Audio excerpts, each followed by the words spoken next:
Pilot Rohit Reddy బీజేపీలో పోతాడు, pilot Rohit Reddy BJP సానుకూలంగా ఉన్నాడని కొన్ని ఎల్లో మీడియా వాళ్ళు ప్రచారం చేస్తున్న సంగతి మనందరికీ తెలుసు. మరి దాన్ని ఆ ఒక న్యూస్ని చూసి తాండూరులో ఉన్న కాంగ్రెస్ నాయకులందరూ కూడా సంకలు ఎగరేసుకుంటున్న సంగతి కూడా మనందరూ కూడా తెలుసు.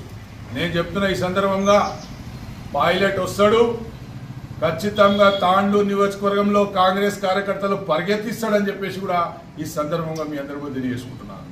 పైలట్ ఈరోజు అందుబాటులో లేకున్నా పైలట్ ఈరోజు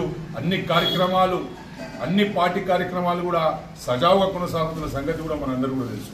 రాబోయే దినాల్లో ఖచ్చితంగా పైలట్ తాండూరు నుంచే నిలబడతాడు, టీఆర్ఎస్ పార్టీలో ఉంటాడు, ఖచ్చితంగా టీఆర్ఎస్ పార్టీ ఇక్కడ గెలవబోతుందని చెప్పేసి కూడా ఈ సందర్భంగా కార్యకర్తలందరూ కూడా చెప్పుకుంటూ మరి ఇవన్నీ కూడా దృష్టిలో పెట్టుకొని కాంగ్రెస్ పార్టీ ఆలోచన చేసుకున్నాలి. ఈ విధమైన దాడులు అధికారం ఎల్లప్పుడూ మీ చేతులు ఉండదు, అధికారంలో మేము కూడా ఉన్నాం, కానీ ఎప్పుడు కూడా ఎవరిని అన్యాయం చేయలేము, ఎవరిని కూడా కించపరచలేము.